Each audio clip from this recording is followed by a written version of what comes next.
kita semua berduka karena ada 22 orang yang wafat karena peristiwa kebakaran ini di gedung ini.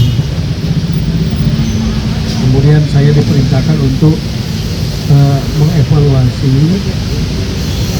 prosedur tata cara untuk mencegah kebakaran atas gedung-gedung itu seperti apa, dan kemudian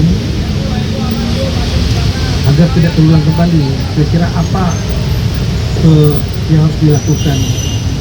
Ada gray area nggak dalam pengaturan masalah pencegahan kebakaran gedung misalnya. Dari diskusi tadi dengan Pak Wali Kota, Pak Kapolres, kemudian juga dengan Kepala Dinas Pemadam Kebakaran DKI,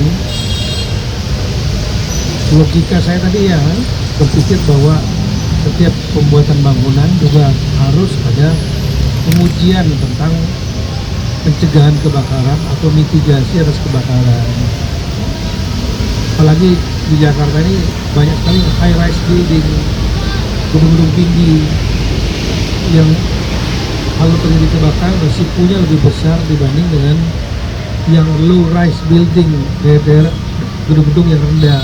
Dalam aturan untuk membangun satu gedung itu diperlukan namanya PBG, persetujuan membangun gedung. Jadi pemilik yang akan membangun gedung itu mengeluarkan, saya ulangi, mengajukan persetujuan bangunan gedung PBG.